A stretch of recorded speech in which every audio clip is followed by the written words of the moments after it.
वंदे लोक तिलकं सात्वतवारता विभूषणं अमर कृत्युत्सारणं प्रबुद्धं लोक जीवनं प्रणय प्रमत्तयाग दीपनं वंदे जीवन जीवनं सत्पुरुषम। आज हम लोग किसी एक विशेष कारण से मिलित हुए हैं और जो भी है, आज सुबह एक गाना अन्वित सौरभ जो हमारा ये YouTube चैनल है तो उस पर रिलीज हुआ था सुबह मॉर्निंग में। मुझे आशा है कि आप में से शायद बहुत लोगों ने वो सुना होगा। तो इस सेशन का मूल उद्देश्य यही था। इसी संबंध में आज का, जैसे पता होगा आप सभी को, जो आज का ये जो दिन है, तो पिछले साल आज ही के दिन प्रियजन, उनसे विरह हमारा हुआ था। और मेरे लिए अगर मैं बताऊं, व्यक्तिगत रूप से मैं बता नहीं सकता उस भाव को, उस संबंध को या उस क्षति को। तो एनीवे, लास्ट ईयर 2021 उस समय की ही बात है। किसी एक दिन, जिनकी बात मैं कह रहा हूं, पूज्यपाद दादा, तो उनकी तबीयत बहुत खराब हो गई थी उस वक्त। तो उसी एक शाम को, रात को मैं कहूं, कुछ ऐसी घटनाएं घटित हुई जिस दिन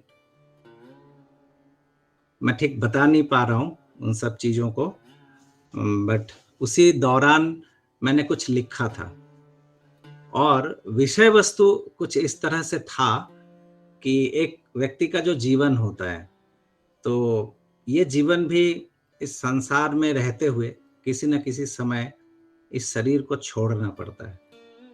तो मन में ख्याल आया था कि आखिर ये जो शरीर छूटता है और किसी से विरह होता है, हमारे अपने प्रियजन से, हमारे कोई बहुत हृदय के करीब अगर किन्हीं से विरह होता है, तो आखिर उस विरह में हम बहुत तरह तरह से विरह को कोप अप करने की कोशिश करते हैं।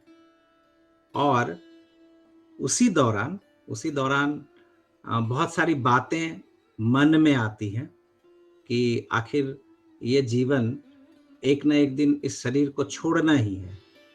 तो क्या होता है, हम लोग किसी के भी विरह जब होता है तो हम लोग अपनी भावनाओं को व्यक्त करते हैं। एक्चुअली हम रोते हैं या हम कष्ट में रहते हैं, तो इन सब जो हमारी अभिव्यक्तियां हैं वो किसके लिए है? वो हम सोचते हैं कि जो चले गए हैं शायद उनके प्रति हमारी भावना है, जिस भावना के कारण हम दुख प्रकाश करते हैं। बट कभी कभी सोच ये आती है, हम जो अपने शोक का प्रकाश करते हैं वो खुद के लिए करते हैं कि हमारे पास क्यों नहीं है। और जो जिनसे हमारा विरह हुआ, उनकी स्थिति का कभी आकलन या उनकी स्थिति को समझना कि उनका क्या होता है, ये सब बहुत सारी बातें हैं। शायद मैं ठीक से, मैं क्या कहूँ, गैदर नहीं कर पा रहा हूँ इस विषय को। धीरे धीरे कोशिश कर रहा हूँ मैं बोलने की उस विषय में। तो कुछ इस तरह से कि कोई भी जाता है, हम लोग लिखते हैं, आजकल एक ट्रेंड है rest in peace, RIP, rest in peace. तो ये जो हम लिखते हैं रेस्ट इन पीस, कैसे, हमें क्या पता क्या होता है नहीं होता है, ये हमें कैसे पता? तो एक्चुअली सच में ये रेस्ट इन पीस क्या होता है, या अगर ये रेस्ट इन पीस होना है तो ये कैसे होगा, कैसे संभव? तो हमारा लिखना तो मुझे नहीं लगता है कि हम किसी के बारे में भी कुछ कह सकते हैं। जब तक कि वो जो उस परिस्थिति में है, उसका कोई एक्सपीरियंस, उसका कोई अनुभव अगर हमारे पास नहीं आता, तो हम क्या कह सकते हैं? कुछ-कुछ हमारे आस-पास ही कुछ ऐसे लोग आते हैं, हमें मिलते हैं, जिनके अनुभव जिनका रियलाइज़ेशन, वो रियलाइज़ेशन उसके जब हम नज़दीक जाते हैं, तो उस फीलिंग को थोड़ा बहुत हम समझ पाते हैं। तो घटना कुछ इस तरह से हुई थी कि जिस समय मुझे पता दादा की बहुत ही खराब थी, और उसी दौरान मुझे एक गाना था, एक भजन था, उस भजन को सुनने का मौका मिला, और वो भी मेरे एक, मतलब मैं कहूँ कि बड़े भैया की तरह ही हैं, तो उन्होंने मुझे वो गाना भेजा था। कुछ लाइन्स थे, उसके कुछ पंक्तियाँ थी, तो वो गाना उन्होंने भेजा था बट मैं सुन नहीं पाया था। बट उसी दिन, उस दौरान, जिस समय ये तबीयत खराब थी दादा की, बहुत सीरियस कंडीशन था, क्रिटिकल कंडीशन था, तो उस समय मैंने वो, उसी दिन रात को मैंने वो गाना सुना, और उस गाने के कुछ बोल ऐसे थे जो कि मुझे, ऐसा होता है ना कभी-कभी कोई शब्द आते हैं, मिलते हैं, तो अंतर तक हिला जाता है। तो मेरे साथ भी कुछ ऐसा ही हुआ उस दिन। उस गाने का कुछ पंक्तियाँ हैं जो कि मैं आपसे शेयर करना चाह रहा हूँ। 16वीं या 15वीं 16वीं शताब्दी के एक संत थे, संत मत जो हैं, उसी संत मत के दादू दयाल। तो उनकी लिखी हुई कुछ पंक्तियाँ हैं, जिसका पहला स्टैन्ज़ा था, इस रूप नहीं, उस रूप सही, इस रूप नहीं, उस रूप सही, हम जाते हैं फिर आएंगे। इस रूप नहीं, उस रूप सही, हम जाते हैं फिर आएंगे। यह राग नहीं, वह राग सही, हम गाते हैं फिर गाएंगे। कभी बादल बनकर घूमेंगे, कभी डाली बनकर झूमेंगे, गोविंद नहीं, गोपाल सही, हम फिर हरि नाम सुनाएंगे। हम जाते हैं फिर आएंगे। यह राग नहीं, वह राग सही, हम गाते हैं फिर गाएंगे। इस रूप नहीं, उस रूप सही, हम जाते हैं फिर आएंगे। आज सेशन का आरंभ जिस गाने से हुआ, मेरी इच्छा थी ये गाना हो। शायद बांग्ला जो लोग नहीं समझते हैं उनको थोड़ी दिक्कत हुई होगी, बट पंक्तियां हैं, ये श्री ठाकुर जी की ही लिखी हुई पंक्तियां हैं कि आमी वेद विधि छाड़ी, বেদনা হারি হরিনাম সদা গাইরে, হয় হোক মোর লক্ষ জনম, ताहे कोनो क्षति नाई रे। मेरा लाख जन्म हो, उससे कोई क्षति नहीं है, मैं सिर्फ वेदना हारी हरिनाम गाता हूं। वेद विधि, ये सब पूजा पाठ, भक्ति, वैराग्य मुझे पता नहीं, मैं कुछ, हम वो सब मुझे नहीं जानता, मैं नहीं पता मुझे, लेकिन मैं सिर्फ वेदना हरि हरिनाम गाता हूं, और ये हरिनाम गाने के लिए अगर हजारों जन्म लेना पड़े तो उससे कोई क्षति नहीं है।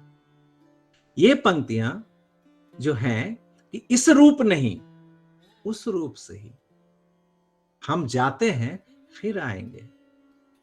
यह राग नहीं, वह राग सही, हम गाते हैं फिर गाएंगे। ये जीवन का उद्देश्य, ये उद्देश्य है क्या?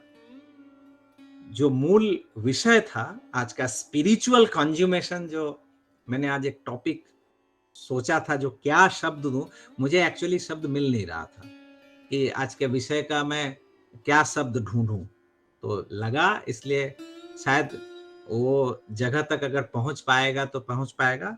बट कि जीवन का उद्देश्य एक्चुअली, हम सारा जीवन जो आहरण करते हैं, जो चीज आहरण करते हैं, from the beginning, from birth to the end of life, ये इतने कालक्रम में, इतने कालखंड में जो भी हम आहरण करते हैं, शिक्षा, दीक्षा, घर, परिवार, धन, दौलत, रिलेशनशिप, आत्मीयता, ये सब कुछ, ये जितना सब कुछ हम आहरण करते हैं, हम अपने जीवन में उसको लेते हैं, तो आखिर उस अंतिम समय में, जिस समय जीवन का वो अंतिम पल आता है, लोग मृत्यु से डरते क्यों हैं? एक्चुअली ये जो मरण या मृत्यु, ये इतना डरावना आखिर होता क्या है? तो ठाकुर कहते हैं कि मृत्यु से हम डरते हैं इसलिए कि हमें पता नहीं है इसके बाद क्या होगा, इसके बाद है क्या, ये एक कारण है। तो दैट मीन्स कि अज्ञानता, इग्नोरेंस। अभी इस कमरे में रोशनी है, लाइट है, अचानक से अभी अगर अंधेरा हो जाए तो धड़कनें बढ़ जाती है, दिल अचानक धक से उठता है। इसका मतलब क्या है कि मुझे पता नहीं है, मैं नहीं पता जो कहां क्या है। तो ये जो अज्ञानता है, ये इग्नोरेंस है, ये हमारे मन में भय पैदा करता है, ये जो नहीं जानना। तो जीवन, लाइफ आफ्टर लाइफ, इस जीवन के बाद, इसके बाद क्या है, कहां जा रहे हैं, ये एक तरह से मृत्यु से आदमी डरता है, जो पता नहीं है हम कहां गिर रहे हैं, कहां जा रहे हैं। और एक कारण जो है कि जितने सारी आसक्तियां हैं, जितने सब कुछ इस विशाल कालक्रम में हमने जो जो आहरण किया है, वो लास्ट डे, वो अंतिम समय में सब कुछ एक एक करके टूटता है, एक एक करके जो जो चीज हमने आहरण किया है, तो वो टूटता रहता है। और वो इतने स्पीड में, इतने हाई फ्रीक्वेंसी में वो टूटता है, और अंतिम जो लगा हुआ रहता है वो टूटता है डेथ। ये जो वेदना है, कष्ट है, तो मैं सोचता हूं कि वहां रेस्ट इन पीस है कहां, शांति है कहां? जो जो हमने, जहां जहां जो जो चीज हमने बनाया है इस जीवन में, मैटेरियलिस्टिक वर्ल्ड में, हमने जो जो तैयार किया है अपने लिए, वो सब कुछ टूटता है। तो ये जो वेदना है, ये कष्ट है, ये तो पेनफुल है, ये तो दर्द देता है। समस्त कुछ जब बिखरा जा रहा है, समस्त कुछ जब छूटता जा रहा है, तो वहां शांति कहां है, वहां रेस्ट इन पीस है कहां? तो ये भावना जब हमारी ये आती है कि शांति तो है नहीं, तो उस क्रम में एक और जो मुझे ध्यान में एक व्यक्ति की छवि आती है, वह है हेम कवि। हेम कवि अपने अंतिम सैया पे वो पड़े हुए थे, तबीयत बहुत ही खराब थी और करीब करीब अंतिम समय था। तो उस समय उन्होंने कुछ पंक्तियां लिखी थी, और उन पंक्तियों को, उसमें जो उनकी अभिव्यक्ति है, कि उसमें एक्चुअली मैं ये सब बातें इसलिए कह रहा हूं कि मैंने जो आज वो सुबह जो जिस संगीत या जो गाना आज जो प्रकाशित हुआ, जो रिलीज हुआ, तो उसके बैकग्राउंड में मैं इसलिए आज का सेशन मैं इसलिए करना चाहता था कि उसके पीछे की जो भावनाएं हैं, जहां से उसका संगठन हुआ, वो जो सृष्टि हुई, तो उसके पीछे का सब कुछ। तो हेम कवि वो अपने अंतिम सैया पे जब थे, तो उस वक्त भी उन्होंने कुछ पंक्तियां लिखी थी, जिससे वो वो कहना चाह रहे थे, वो लाइन था जिससे मैंने उस गाने का, हिंदी गाने का भी मैंने वहां से वो पंक्तियां उठाई थी कि एपारे दाड़ाए आछी ओपारे दीपेरी आलो, इस पार खड़ा हूं उस पार में वो रोशनी है, और यहां से मैं देख रहा हूं वही अच्छा है, वही अच्छा है। इस तरह से कुछ लाइन था। तो वो अंतिम समय में हिम कवि की जो अभिव्यक्ति थी, वो अभिव्यक्ति एक ऐसी अभिव्यक्ति थी जो कि मुझे लगा कि पूरे घटनाक्रम को मेरे मन मस्तिष्क में उसका प्रभाव पड़ा, और तब लगा कि नहीं, हर मृत्यु ऐसा नहीं होता है, प्रत्येक मृत्यु ऐसा नहीं होता है। जो ये वेदनादायक, ये जो सब कुछ टूटता है और उस दर्द में फिर वो व्यक्ति कहां खोएगा, कहां जाएगा पता नहीं है, हर मृत्यु ऐसा नहीं होता है। तो वो कैसा होता है, वो कैसे होता है, उसकी ही अभिव्यक्ति मैंने उस कुछ पंक्तियों में किया था उस गाने में। तो ये भी जिस समय पूज्यपाद दादा की तबीयत खराब हुई थी, तो कुछ ऐसा इतना मन बहुत खराब था, और उसी समय में मुझे ये दोनों व्यक्तियों की जो पंक्तियां हैं, हेम कवि की और दादू दयाल की, तो ये सब बातें मेरे मन मस्तिष्क में थी। और मुझे करीब रात के 1:30 या 2 बज रहे होंगे, नींद नहीं आ रही थी, तो 2-2:30 बजे के लगभग तो फिर मैं वो कागज कलम लेकर कुछ कुछ लिखने की कोशिश मैंने किया, और उसी क्रम में एक जो भी निर्माण कार्य या जो भी सृष्टि हुआ, उसको उन्हीं पंक्तियों को लेकर मैं कुछ बात आप लोगों से करने के लिए आज आया हूं। और उसमें शुरू से मैं जैसे कहूं कि ये जो वेदना है, ये जो सब कुछ टूटने का डर है, तो कौन सा ऐसा मैकेनिज्म है कि ये टूटने का जो दर्द है ये कम हो, ना हो। तो जैसे एक हाइपोथेटिकल सिचुएशन अगर हम सोचें कि हमने ये घर बनाया, जिस घर में हमारा जन्म हुआ है, जिस स्थान पर हमारा जन्म हुआ है, और उस जगह पर हमारी स्मृतियां हैं, मेरे माँ हैं, पिता हैं, भाई बहन, बंधु बांधव, सब कुछ मेरे घर के जितने सारे मटेरियल जो सामान सब हैं, उन कुछ मैंने आहरण किया है, कुछ मैंने उसको इनहेरिट किया है। इस तरह से सब कुछ ये मेरी स्मृतियां हैं। अगर किसी एक दिन इस घर को छोड़ के क्या हालत होती है, तो शायद उसी तरह से एक इस शरीर को जब छोड़ते हैं तो वही हालत होती है। लेकिन एक सिचुएशन अगर हम देखें कि एक घर है मेरा, जिस घर का जिस घर की हमारी स्मृतियां हैं, जिसको मैंने इनहेरिट में मैं पला बड़ा हूं, बड़ा हुआ हूं, और उसी क्रम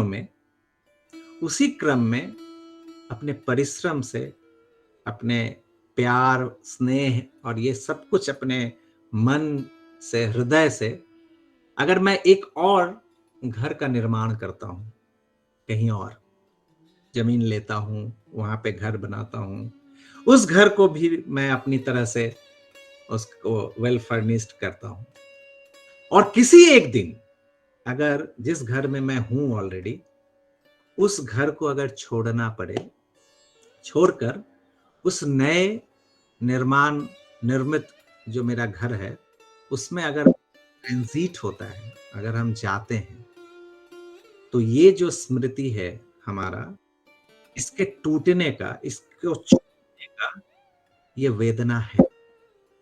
लेकिन जहां जा रहे हैं, जो उस नए घर में जा रहे हैं, तो वो जो निर्माण है, क्योंकि वो मैंने किया है, वो मेरा प्यारा है, तो ये वेदना है जो ये स्मृतियां छूट रही हैं। लेकिन उस वेदना के साथ साथ एक आनंद है कि वो निर्माण कार्य मैंने जो किया है वो भी मेरा ही घर है।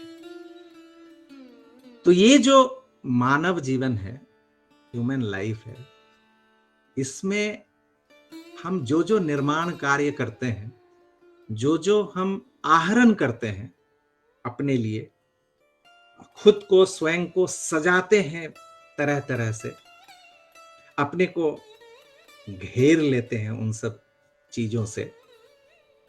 एक भी ऐसा चीज नहीं मिलता है जब जिसको कैरी ऑन, जिसको मैं ले जा सकूं।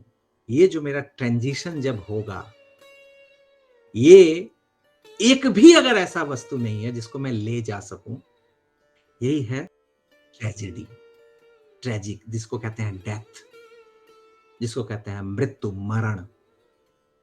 लेकिन अगर यहां रहते रहते अगर जीवन में हम कुछ ऐसा निर्माण करें, जो निर्माण, जो वस्तु, जो संपत्ति, जो ऐश्वर्य हमारे साथ ट्रांजिट करे, या वो जो मैंने कहा, एक ऐसा निर्माण जो कि मुझे इस लाइफ से उस लाइफ में जब हम जाएं तो इस पार खड़ा मैं देख रहा उस पार जल रही दीप शिखा।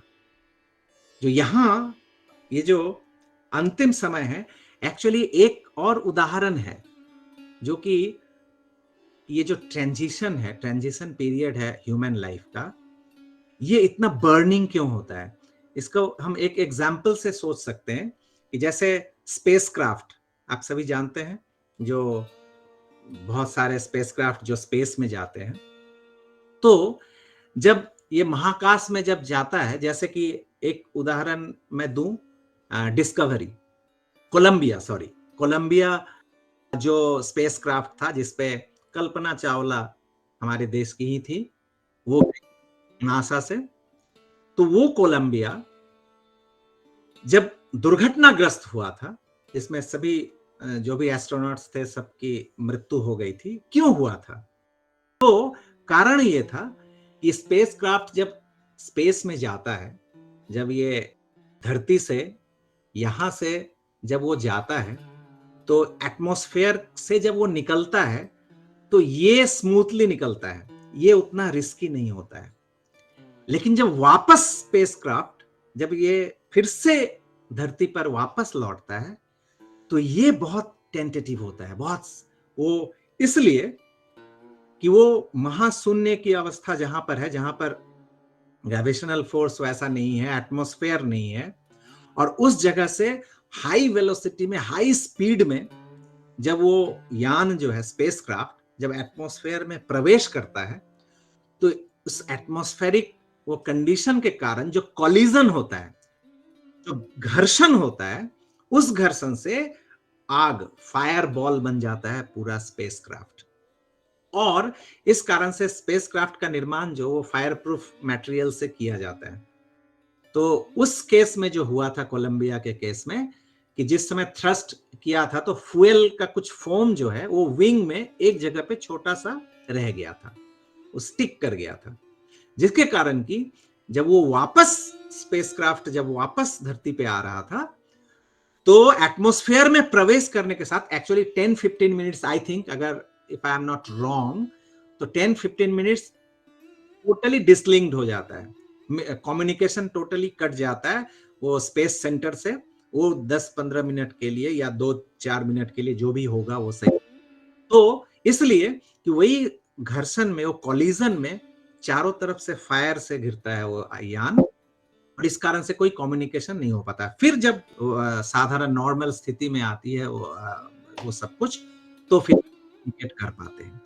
तो वहीं पे हुआ था कि वो छोटा सा फोम का टुकड़ा, वो उतना टीनी चीज, लेकिन वो उसी जगह पे वो जब जिस समय कॉलिजन हुआ, जब एटमॉस्फेयर के साथ ब्रेक कर गया, और वो एक छिद्र पूरे यान को शैटर कर दिया, जिसके कारण कि वो दुर्घटना घटी।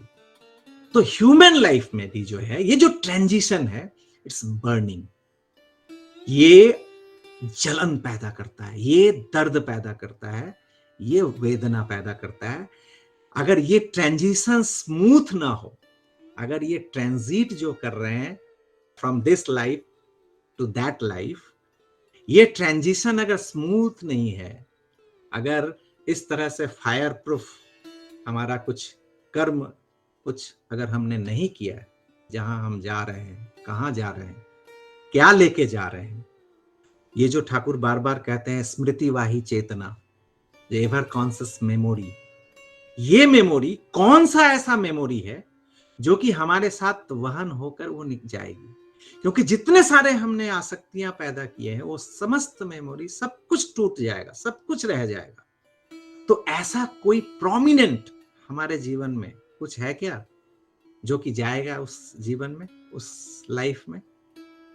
यहीं पे ईश्वर तत्व, या उस ईश्वर, तो निराकार ईश्वर तो हम नहीं समझते, उस ईश्वर के रूप में जो प्रिय परम, इसलिए ठाकुर ने बहुत सारे जगह पे कहा है कि ये ईश्वर, भगवान और अवतार ये सब मुझे अच्छा नहीं लगता, मुझे अच्छा लगता है प्रिय परम।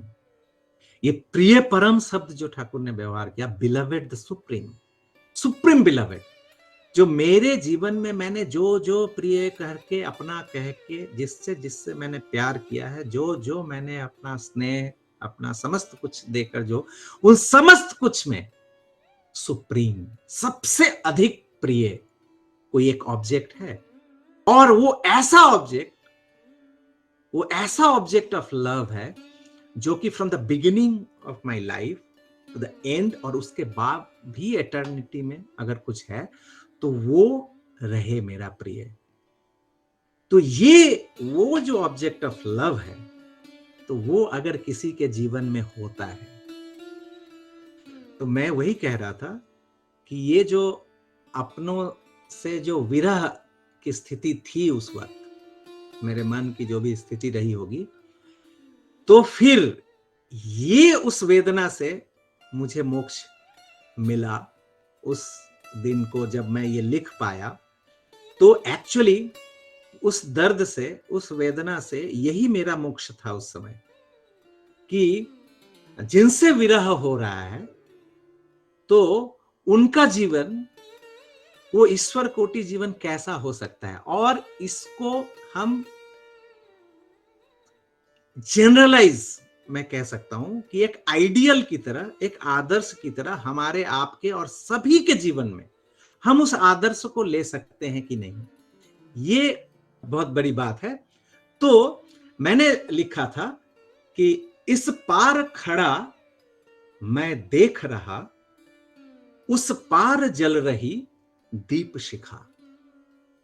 इस पार खड़ा मैं देख रहा, उस पार जल रही दीप शिखा। मतलब वो जो एंड डेज जो है, अंतिम समय जो आ चुका है, और ये जो विगत, ये जो आत्मा है, ये इस शरीर को छोड़ रही है। तो ये जो ट्रांजिशन हो रहा है, उस समय उस सोल का, मैं जो भी कहूं, तो उसकी अभिव्यक्ति है ये। क्या? इस पार खड़ा मैं देख रहा, उस पार जल रही दीप शिखा। मैं मगन हुआ, सुध खो बैठा, तन का नहीं मन, चेतन हरि का। जो ये जो घर छोड़ना पड़ रहा है, लेकिन इस घर में रहते हुए ही मैंने एक और घर का निर्माण कर लिया है। मतलब वही मेरे प्रिय परम है, वही मेरे बिलवेड द सुप्रीम है, मेरे प्राण प्रिय हैं। जो भी अब नाम दे, सदगुरु, पुरुषोत्तम, जो भी हम कहें, बट ठाकुर के शब्दों में मेरे प्रिय परम। तो जिस रूप में मैंने इस जीवन में मैंने उनको पाया है, प्यार किया है, उनसे मेरा अटैचमेंट बढ़ा है, जिनको मैंने अपने जीवन में वो स्थान दिया है परम आत्मीय का, तो ये जो निर्माण हुआ है सामने और एक घर, तो इस पार खड़ा मैं देख रहा, उस पार जल रही दीप शिखा। और वो देखने के बाद मैं मगन हुआ, सुध खो बैठा। अब ये जो आसपास में जो कुछ है घटित हो रहा है, ये सब कुछ भी मेरे ऊपर प्रभाव नहीं डाल रहा है।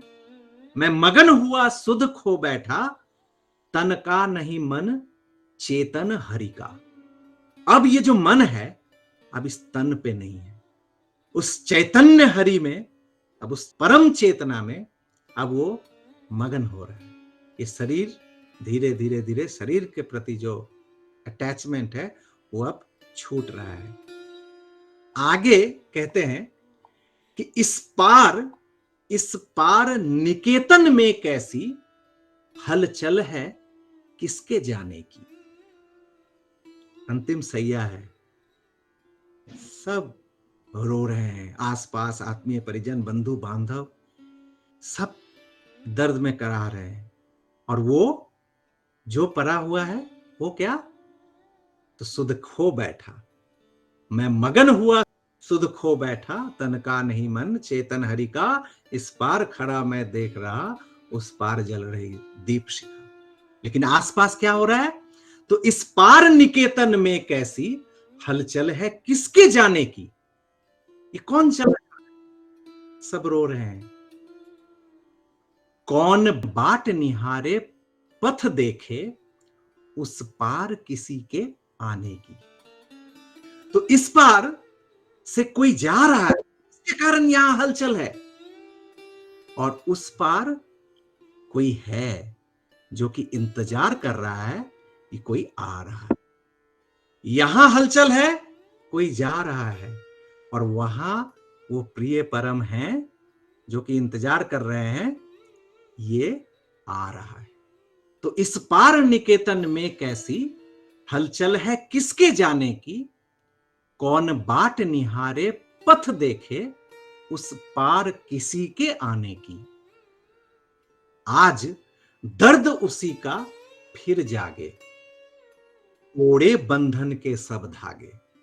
आज दर्द उसी का फिर जागे, तोड़े बंधन के सब धागे। कहीं दूर घटाओं के आगे स्वर गूंज रहा है वंशी का। मैं मगन हुआ सुध खो बैठा, तन का नहीं मन चेतन हरि का। आगे है उसमें पंक्तियां, इस पार अंधेरे में भी तो मिल रहा उसी का ही प्रकाश। जो इस सांसारिक जीवन में भी जो ये उठा पटक जो हम करते हैं, और इस अंधकारमय जीवन में भी प्रकाश किससे मिल रहा है, उसी प्रिय परम से जो इंतजार कर रहे हैं मेरा। तो इस पार अंधेरे में भी तो मिल रहा उसी का ही प्रकाश, सुंदर के आश्रय में ही तो सार्थक होती जीवन की प्यास। उसी सुंदरतम, उसी प्रियतम, उसी प्रिय परम के ही आश्रय में ये जो जीवन की प्यास है ये सार्थक होती है। अब उठो चलो सब माया छोड़, अब उठो चलो सब माया छोड़। जब बीती रात घना घट घोर, है सम्मुख खिले सुनहरी भोर। मिट रही काली तामस कणिका, मैं मगन हुआ सुध खो बैठा, तन का नहीं मन चेतन हरि का। अंतिम पंक्तियां हैं इसकी, ये क्लाइमेक्स है एक्चुअली। ये जो ट्रांजिशन है इस पार से उस पार, अब ये हो चुका, ये जा चुका। अब ये वहां की परिस्थिति क्या है, उन नयन से जब ये नयन मिले, उन नयन से जब ये नयन मिले, रति रस जागे उन चरण तले। जब उन प्रिय परम से जाके मिलते हैं तो उन नयन से जब ये नयन मिले, रति रस जागे उन चरण तले। अंतर्मन प्राण विभोर हुआ, कंपित हिए प्रणय प्रदीप जले। अंतर्मन प्राण विभोर हुआ, कंपित हिए प्रणय प्रदीप जले। जब विलय हुआ अणुदेह सघन, ये जो मेटलिस्टिक जो बॉडी था धीरे धीरे धीरे धीरे ये विलय अब हो रहा है। तो जब विलय हुआ अणु, ये एटॉमिक ये जो मॉलिक्यूल्स ये सब धीरे धीरे धीरे धीरे सब मिलित हो रहे हैं, वो एक्टोप्लाज्मिक फॉर्म में जाते हुए फिर धीरे धीरे जो भी है पता नहीं, ये सब कल्पना है, बट वास्तव भी हो सकता है। तो जब विलय हुआ अणुदेह सघन, प्रतिध्वनित तभी आदि स्पंदन। In the beginning there is word, word was with God, God is word. तो ये जो आदि स्पंदन, यही तो सब वो एको अहम बहुत श्यामा, ये जो सृष्टि सब कुछ धीरे धीरे घनीभूत होता चला गया है, वो वाइब्रेशन, वो स्पंदन। तो फिर अगर रिवर्स गियर में अगर है, क्योंकि वो एक से बहु हुआ, तो वो धीरे धीरे धीरे धीरे वो स्पंदन जो था, वो स्पंदन धीरे धीरे घनीभूत होकर मैटर, स्पिरिट जो था वो मैटर फिर हुआ। तो इसका रिवर्स अगर फिर होगा, तो जब विलय हुआ अणुदेह सघन, प्रतिध्वनित तभी आदि स्पंदन, वो प्राइमल वाइब्रेशन जो जो स्पंदन है। तो प्रतिध्वनित तभी आदि स्पंदन, हुआ प्रिय परम से मधुर मिलन, हुआ प्रिय परम से मधुर मिलन, स्वामी संग जैसे राधिका। राधा कह सकते थे, बट ये छांदिक प्रयोग था, राधिका का मतलब भी वो राधा ही आता है। तो वही धारा जब उलट के स्वामी के संग मिलित होता है, तो ये जीवन, मैं कह सकता हूं कि ये जो स्पिरिचुअल कॉन्ज्यूमेशन है, जो आध्यात्मिक परमार्थ जिसको कहते हैं, मोक्ष कह सकते हैं, सब कुछ कह सकते हैं, बट ये सब कुछ तभी संभव हो पाता है जब इस जीवन में, हमारे इस लाइफ में, हम उस गृह का निर्माण करते हैं, उस प्रिय परम नामक उस गृह का निर्माण करते हैं।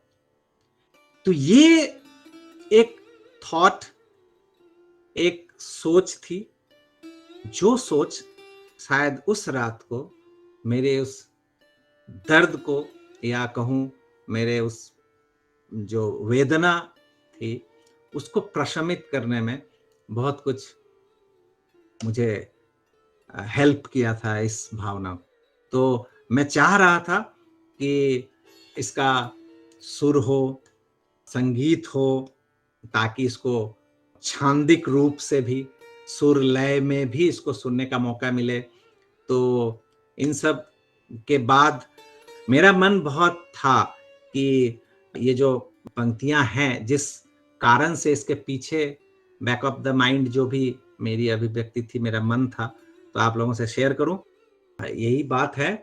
अब बाकी अगर किन्हीं को कुछ कहना है इस विषय पे तो कह सकते हैं।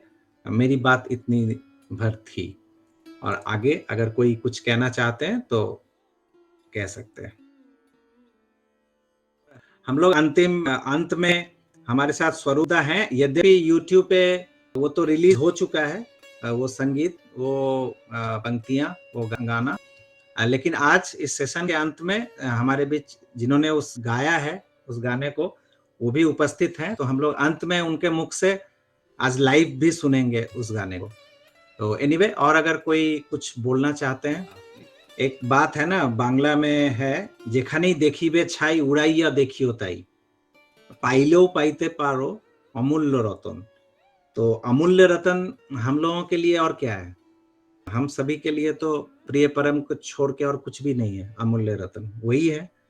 तो जहां कहीं भी जीवन के जिस फलसफे में, या जिस मोड़ पे, जिस घटनाक्रम में, कहां से हम उसी अमूल्य रतन को आहरण कर पाए, यही कोशिश होती है। और मुझे लगता है कि एकमात्र अगर पीस ऑफ माइंड अगर चाहिए, तो नो मैटर आपके आसपास क्या हो रहा है, चाहे आपके जीवन में कुछ भी घटित हो, वो कोलाहल हो या एक कॉस्मोस स्थिति हो या कुछ भी हो, लेकिन अगर उस कोलाहल में भी अगर आप उस प्रिय परम के स्पर्श को अगर आप ढूंढ लेते हैं, तो वो कोलाहल भी, वो केओस भी आपके लिए कॉस्मोस है। आपको उस केओस को कॉस्मोस बनाने की जरूरत नहीं है, आपको उस केओस में आपको प्रिय परम को ढूंढने की जरूरत है। अगर उसको आप ढूंढ लेते हैं, तो वो केओस में भी आप कॉस्मोस हैं। जो कि वो एक घटना है ना ठाकुर की, बहुत बार हम लोगों ने चर्चा भी की है कि जब वो 100 मशीन चल रहा था कारपेंटरी का, ठाकुर बात कर रहे थे, तो दिक्कत होगी बोल के उस मशीन को जब बंद किया गया, तो वो घरघराहट की आवाज जब बंद हो गई, ठाकुर का बोलना भी बंद हो गया। उनको लगा था कि ये ठाकुर की सुविधा के लिए बंद कर रहा हूं, कि उनको बात करने में सुविधा हो, लेकिन ठाकुर का ही बोलना बंद हो गया। तो फिर पूछने लगे क्यों बंद हुआ, तो बताया गया कि आपको दिक्कत होगी, समझ के इसको थोड़ी देर के लिए बंद रखा गया। तो ठाकुर गंभीर हो जाते हैं, कहते हैं, अब मुझे तो नहीं लगता कि विश्व के इतिहास में कहीं भी इस तरह की बातें किसी ने किया होगा। ठाकुर कहते हैं कि वो जो कर्कश, वो जो घरघराहट की आवाज हो रही थी, मैं उसके साथ सुर मिलाकर बातें कर रहा था, और वो बंद हो जाने से मेरा सुर कट गया। आप सोचिए कि हम सांसारिक जीवन में जिसको हम समस्या समझते हैं, जिसको प्रॉब्लम समझते हैं, ठाकुर कह रहे हैं कि उसमें सुर मिलाकर चलो, और वो खत्म हो जाता है तो सुर कट जा रहा है। तो क्या स्थिति है? तो मुझे लगता है कि ये समस्त कुछ जो आज जो मैंने अभी व्यक्त किया, या इससे पास जो भी एक्सपीरियंस हुआ, जो अनुभव हुआ, उस समस्त कुछ में हम वही ढूंढ रहे हैं। क्या ढूंढ रहे हैं? प्रिय परम की अवस्थिति। और उस अवस्थिति में, उस अवस्थान में हमारा क्या स्थान है, इसी को ढूंढ रहे हैं हर जीवन में। वो रविंद्रनाथ का है ना, क्या है, अगर कोई कह पाए, बिंदु बिंदु कोरी आहरण, एग्जैक्टली अभी स्मरण में नहीं आ रहा है, कब मैं स्वयं को ढूंढ पाऊंगा, इस बिंदु बिंदु ये सब आहरण करते करते मैं स्वयं को कैसे, कब, किस परिस्थिति में मैं खुद को देख पाऊंगा। जो मैं पंक्ति में कहने की कोशिश कर रहा था, चारि दिक होते अमर जीवन, बिंदु बिंदु कोरी आहरण, आपनार माझे आपनारे आमी पूर्ण देखिब कबे। चारों तरफ से अमर जीवन, बिंदु बिंदु करके आहरण। संसार में जब जीवन में या जहां भी हम हैं, तो उसके चारों तरफ से इस अमर जीवन को, इमोर्टल लाइफ को बिंदु बिंदु करके आहरण, आपनार माझे आपनारे आमी पूर्ण देखिबो कबे। जो आपनार माझे माने मेरे अंदर आपको मैं पूर्ण रूप से कब एक्सप्रेस कर पाऊंगा। तो जैसे वक्ष में है ना, हनुमान जैसे राम को वक्ष में धारण करते थे, तो विष्णु पद जैसे कहते हैं, जो वक्ष में उनके पद को धारण करना, तो संपूर्ण रूप से उन प्रिय परम को हम अपने जीवन में कैसे धारण करें, इसी के लिए बिंदु बिंदु समस्त हमारे परिवेश से मैं आहरण कर रहा हूं। क्यों? ताकि मैं अपने जीवन में उनको पूर्ण रूप से धारण कर सकूं, अभिव्यक्ति हो उनका। That's why he is living ideal. जीवंत आदर्श मतलब कि वो हमारे अंदर, हम सभी के अंदर में वो जीवंत होकर प्रकट हों और पूरे संसार में अभिव्यक्त हों। तो यही तो मूल उद्देश्य है। साधन भजन जो भी बोलिए, पूजा पाठ, सब कुछ का मूल यही है कि हम उनको कितना धारण कर पाते हैं पूर्ण रूप से। तो मुझे लगता है कि प्रिय परम हैं, और उन प्रिय परम को समक्ष रखते हुए हमारा पोजीशन क्या है एक्चुअली, तो ये ढूंढने की जरूरत है। हम कहां हैं, किस परिस्थिति में है, ये मैटर नहीं करता है। मैटर ये करता है कि हम जहां भी हैं, हम जिस परिस्थिति में भी हैं, जिस सिचुएशन में भी हैं, उस सिचुएशन में प्रिय परम किस जगह पे हैं, और उनके सामने मेरा पोजीशन ठीक है कि नहीं, उस पोजीशन में हम अपना पोजीशनिंग हमने ठीक किया है कि नहीं। तो जो भी जीवन, ये अगर उस समय मेरे मन में अगर कुछ भाव आया, मेरे मन में अगर कुछ कष्ट हुआ, जो मेरे पितृ विरह के बाद, वियोग के बाद, मेरे पूज्य पिता के वियोग के बाद, अगर वो पितृस्थानीय अगर कुछ, क्योंकि उस समय शायद और मैं इमैच्योर था, बाद के समय में और थोड़ा मैच्योरिटी जब आई, तो उस समय मेरे जीवन में बहुत सारी घटनाएं जो कि शायद मेरे आने वाले समय में, मेरे आने वाले जीवन में प्रभावित करता रहेगा। बहुत सारी घटनाएं हुई इन्हीं प्रिय को आसपास लेते हुए। तो उस तरह से जो प्रभाव था मेरे लाइफ में, तो एक तरह से वो वेदना क्रिएट, उस समय एक वॉइड क्रिएट हुआ। लेकिन उस वॉइड क्रिएशन में भी जब मैंने वो थोड़ी सी शांति या सुकून ढूंढने की कोशिश की, तो उस सुकून ढूंढने में मुझे जो रत्न मिला, मुझे जो वो अमूल्य रत्न मिला, तो वो अमूल्य रत्न मुझे लगता है कि शायद अगर चाहे वो हर व्यक्ति को मिल सकता है। हर व्यक्ति अगर चाहे वो खुद को देख सकता है उस परिस्थिति में। स्पेसिफाइड हो सकता है कि एक किसी चीज का निर्माण अगर होता है तो कोई एक पर्टिकुलर जगह पे कंसंट्रेट होकर ही उसका निर्माण होता है, लेकिन उसका जो विस्तार है, हम किसी भी जीवन को, किसी भी परिस्थिति में हम इस सिनेरियो को हम रख सकते हैं, हम डाल सकते हैं।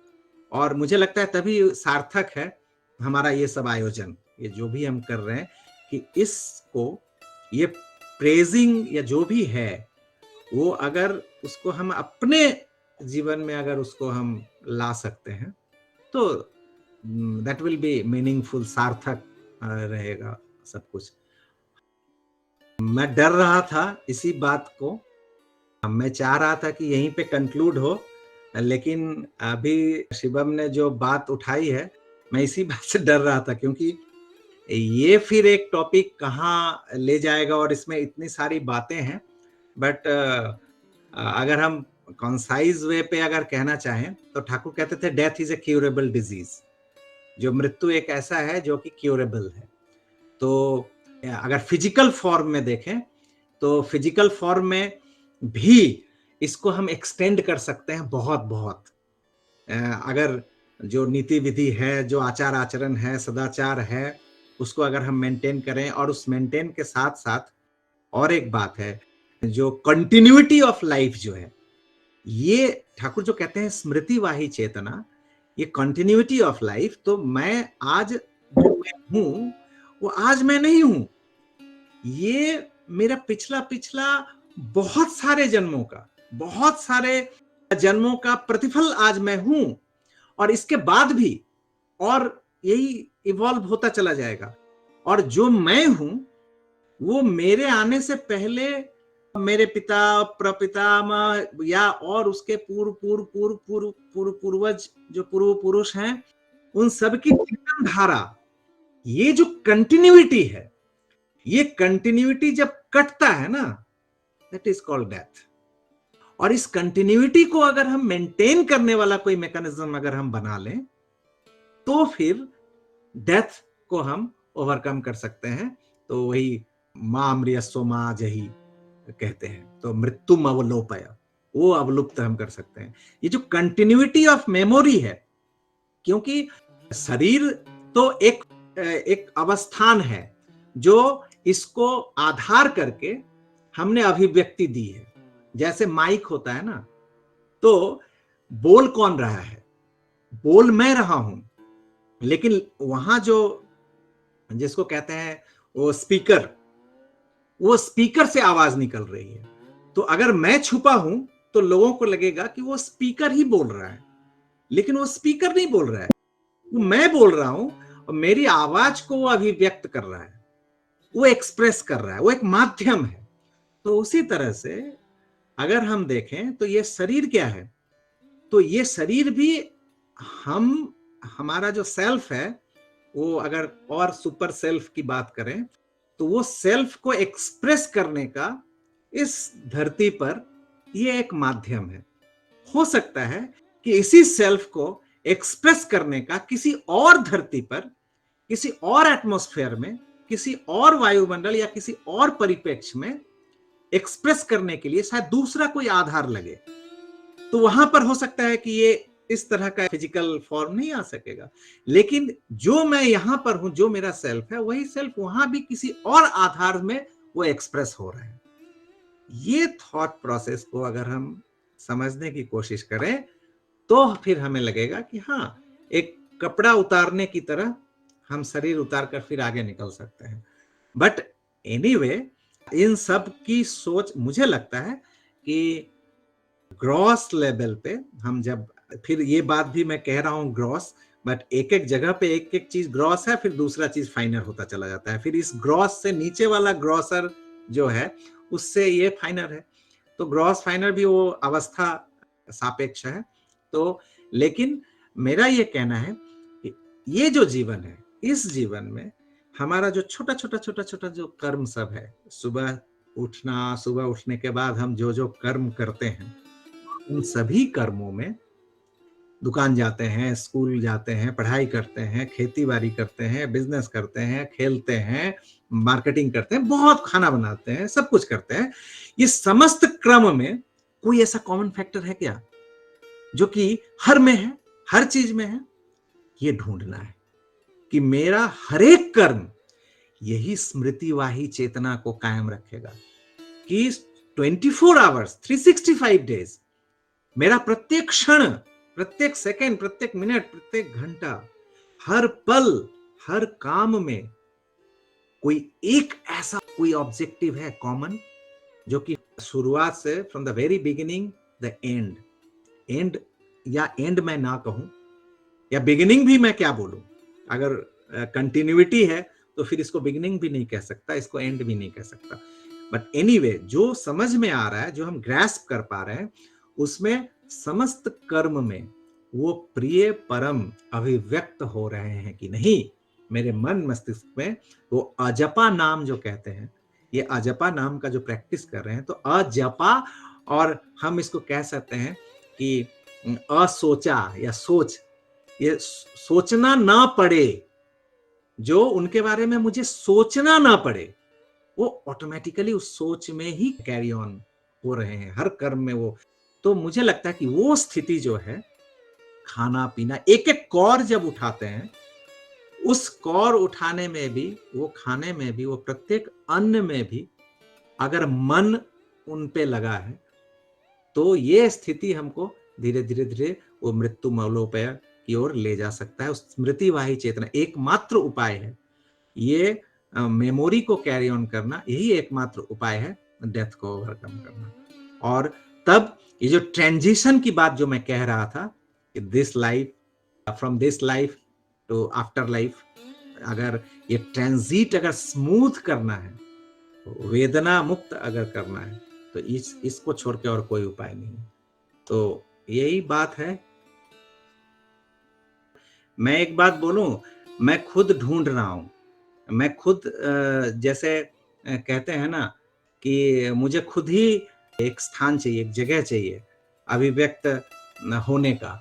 तो ये सब माध्यम ठाकुर की दया से ही होती है, उनकी दया ना हो तो। और फिर वही है कि हम सभी तो यंत्र हैं, एकमात्र यंत्री वो हैं, जहां पर जिसके द्वारा जो कराना होता है वो करा लेते हैं। तो इसमें मेरी कोई ये नहीं है। बट मैं, ऐसे होता है ना, जो हर कोई जिंदा रहना चाहता है, हर कोई बचना चाह रहा है। तो युद्ध के मैदान में सबको अपनी फिक्र है, सबको अपनी पड़ी है। यहाँ कोई किसी को बचा नहीं रहा है, सब अपने बचने की कोशिश कर रहा है। तो हमारी भी हालत वही है कि ये सब कुछ, मैं कभी ये नहीं सोचता कि मैं ज्ञान दे रहा हूँ या किसी और का सहारा बन रहा हूँ। मैं सोचता हूँ कि खुद अगर कुछ हो जाए, ठाकुर कहते हैं ना, तुम सत हो, तुमको देखकर हजार हजार लोग सत होंगे। तो यहाँ तो अपने सत होने का ही फिर बहुत सारा लगा है। तो एनीवे, अगर कुछ है भी तो वो सब ठाकुर का ही है और कुछ नहीं है ये सब बात। और मेरी यही इच्छा थी, जो आपने अभी कहा ना कि शायद कुछ लोगों से मेरी बात भी हुई थी, तो जब मैंने चर्चा किया था इस गाने को लेके, ये रिलीज होने से पहले, तो उनके मुख से ही मुझे ये सोचने का मौका मिला। वो कह रहे थे कि एक्चुअली आप जब ये बात बोल रहे हैं तो फिर इस गाने को सुनने में तब दूसरा तरह से लग रहा है। तो इस पे मेरा विचार आया कि शायद ये जरूरी है कि मैं थोड़ा सा कुछ बोलूं, तो शायद जो वो गाने के जो शब्द हैं, बोल हैं, वो शायद अच्छी तरह से और पहुंच सके। लोगों के हृदय में। बट ऐसा मेरा कोई उद्देश्य कुछ भी नहीं था। ये सिर्फ़ जिसको कहते हैं कि रिलीज़ होना चाहता था मैं, बंधन मुक्त होना चाहता था। तो उस रात कुछ इस तरह से मन मस्तिष्क मेरा एक तरह से, मैं क्या कहूँ, बोझे के तले दब रहा था। तो ये लिखा तो मैं मुक्त हुआ, मैं खुद मुक्त हुआ। जैसे कहते हैं ना तर्पण, पितृतर्पण। तो यद्यपि इस ऋण से कभी मुक्त नहीं हुआ जा सकता, बट थोड़ा-थोड़ा करके हम तर्पण करते हैं, तर्पित करते हैं, उन्हें तृप्त करते हैं। तो ये एक छोटा-सा प्रयास था। बात तो बहुत है और ऐसे हम लोग देखते भी हैं, आस-पास में बहुत सारे ऐसे जीवन हमने देखा है कि 90, 95, 100 ऐज में जाकर उनकी मेमोरी जो है, वो प्रेज़ेंट मेमोरी जो है, तत्काल जो कुछ घटित हो रहा है, वो सब भूल रहे हैं। कहाँ सामान रखा है, क्या रखा है, ये भूल जा रहे हैं। लेकिन जब उनको कहा जाता है कि अच्छा 1963 में ठाकुर जब ऐसे करके आपको बताया था, तो आपने क्या किया था? वो उसके बाद जो शुरू हो जाता है, वो जैसे लगता है कि सिनेमैटिक वो रील चलना शुरू होता है। तो वो टोटल मेमोरी इंटैक्ट है। तो ठाकुर जैसा कहते हैं ना कि जिस भाव से आदमी शरीर छोड़ता है, फिर उसी भाव पे लाभ करता है। तो ये एक ऐसा वो जो क्षण होता है, वो ट्रांजिशन का समय में, उस समय जो प्रोमिनेंट भाव रहेगा, जो प्रोमिनेंट जो डीप फीलिंग रहेगा, वही सामने उभर के आता है और बाकी सब कट जाता है। जितने हल्के छिछले जितने सारे होते हैं, वो सब हट जाते हैं और जो प्रोमिनेंट होता है वही। तो हम अपने जीवन में प्रोमिनेंट क्या करते हैं? हमारे जीवन में डेप्थ जो जिसका इम्प्रेशन, डीप इम्प्रेशन किस चीज का है, वही अभिव्यक्त होगा वो at the time of judgement day या जो भी हम उसका नाम दें उस डेट को। तो वहां मैनिपुलेशन नहीं चलता है। जैसे कि जन्म के समय में एक स्त्री पुरुष के मिलन पे जो जन्म होता है, तो गुड सोल लाने के लिए अगर हम मैनिपुलेट करेंगे कि जस्ट उस समय में हम किसी तरह से हम भाव को ठीक रखें, नहीं हो पाता है। क्योंकि उस क्षण में जो प्रोमिनेंट भाव होता है, जो डीप इंप्रेशन जो लिए हुए होता है, वही उभर के सामने आता है, वही उसको कॉल करता है। एग्जैक्टली मृत्यु के समय में भी, ये शरीर छोड़ने के समय में भी जो डीप इंप्रेशन लिए हुए होता है, वही फीलिंग अभिव्यक्त होता है।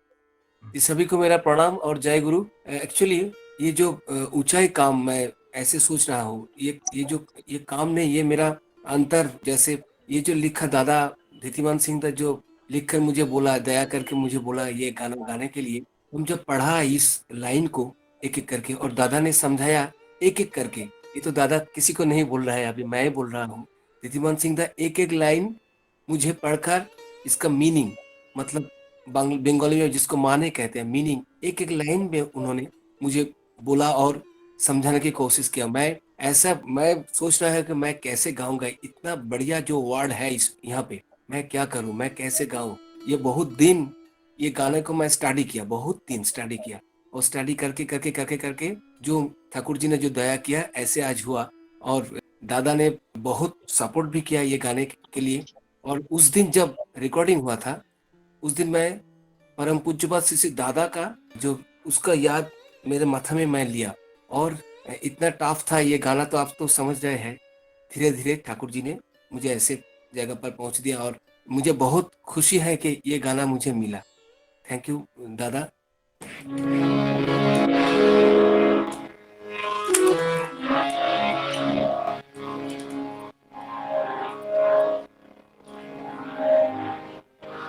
इस पार खड़ा मैं देख रहा, उस पार चल रही दीप शिखा, इस पार खड़ा मैं देख रहा, उस पार चल रही दीप शिखा, मैं मगन हुआ सुध खो बैठा, मगन हुआ सुध खो बैठा, तनु का नहीं मन चेतन हरि का, इस पार खड़ा मैं देख रहा, उस पार जल रही दीप शिखा।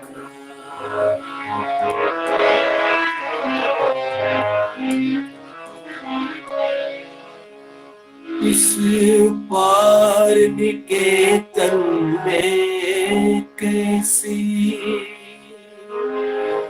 हलचल है किसके जाने की, कौन बाट निहारे पथ देखे, उस पार किसी के आने की, आज दर्द उसी का फिर जागे, तोड़े बंधन के सब धागे,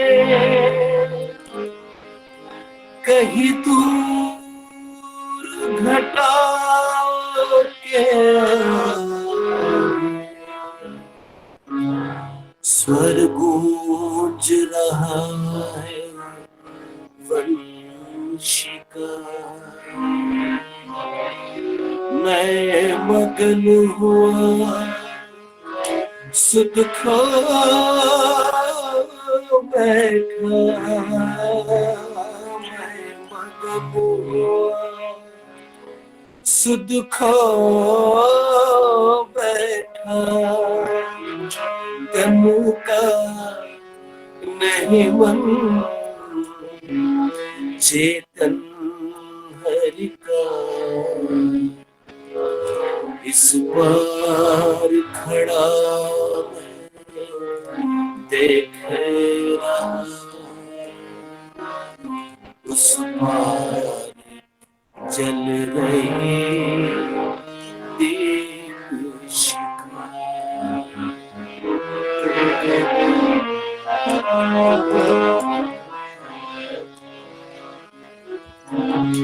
इस पार अंधेरे में भी तो मिल रहा उसी का ही प्रकाश, सुंदर के आश्रय में तो सार्थक होती जीवन की प्यास, अब उठो चलो सब माया छोड़, जब बीती रात घना घट घोर, अब उठो चलो सब माया छोड़, जब बीती रात घना घट घोर, है सम्मुख मिले सुनहरी भोर, मिट रही काली तामस कनिका, मैं मगन हुआ सुध खो बैठा, मैं मगन हुआ सुध खो बैठा, तनु का नहीं मन चेतन हरि का, इस पार खड़ा मैं देख रहा, उस पार जल रही दीप शिखा।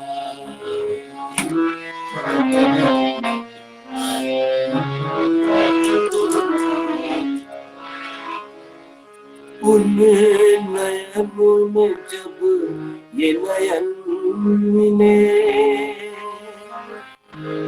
रति रस जागे उन चरण तले, अंतर मन प्राण विभोर हुआ,